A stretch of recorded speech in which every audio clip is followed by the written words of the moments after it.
My name is John Hoberman. I'm professor of Germanic Studies at the University of Texas at Austin. Everyone knows about the Olympic Games. They are global athletic competitions that happen not every 4 years, but really every 2 years. Every 4 years, there are Summer Olympic Games in one city or another around the world. 2 years later than that, there are going to be Winter Olympics. Everybody is familiar with the Olympic flag, with the 5 rings that represent the 5 major continents of the world. And the reason that flag was invented was to symbolize the world coming together in athletic competition. The Olympic movement, in a way, is a very European phenomenon. Ancient Greece, of course, is ancient Europe, and that's where the first variant of Olympic Games begins. Thousands of years later, the Olympic Games are going to be restarted in Europe. In Athens, Greece, in 1896, you have the first of the so-called modern Olympic Games that continue to this day and have been only seldom interrupted on account of world wars. The 1916 Olympic Games did not take place because of World War I. The 1940 and 1944 Olympic Games did not take place because of World War II. He was a minor French nobleman named Pierre de Coubertin, and what he was interested in was a use of sport that could, number one, reconcile the social classes in France so that the workers and the employers, the capitalists, could get along better.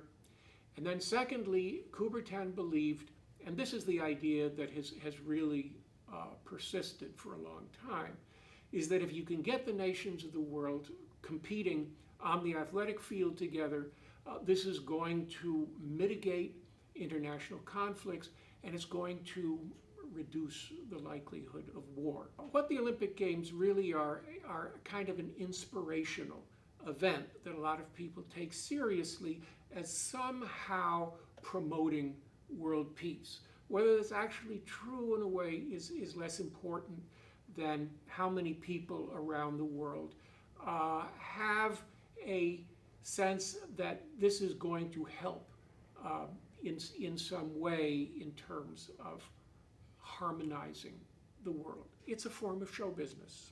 It's a show business internationalism that is one important part of the global sports entertainment industry. There are hundreds of billions of dollars involved in sport around the world every year, and the Olympic movement cycles billions of dollars through its ledgers in order to put on the summer and the winter Olympic Games. They can be used as ways of demonstrating another sort of national capacity. Our country has the resources, it has the know-how, it has the ability to put on this global sporting festival, that this becomes a matter of prestige. The prestige that comes from managing an enormous event in a competent way, and the world is going to love your opening ceremonies, and they're going to be moved by your closing ceremonies, and you're going to represent your nation in a very favorable way. This is what countries want out of sponsoring an Olympiad. There's another aspect to the Olympic Games that is political, and that is if you as a country want to make an objection to the behavior of another country, you can refuse to show up. You can boycott an Olympiad. This has happened 3 times.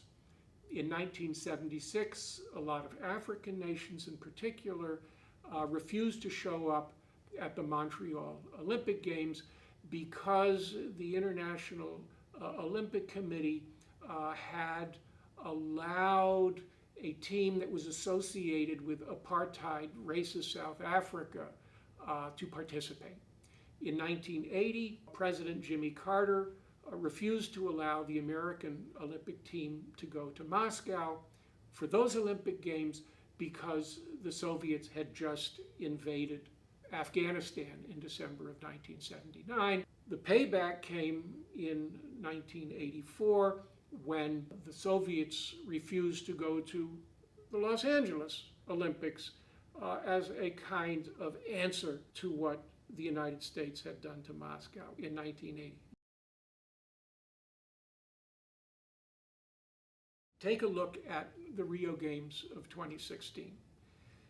The IOC assigns the games to a country 7 years in advance. And so when the IOC assigned the Rio Games to Brazil in 2009, Brazil was a booming, developing economy, and things look great. Well, it's 7 years later. Brazil has been hammered by the falling price of oil. It is beset by corruption scandals. The Zika virus is spreading concern and even panic.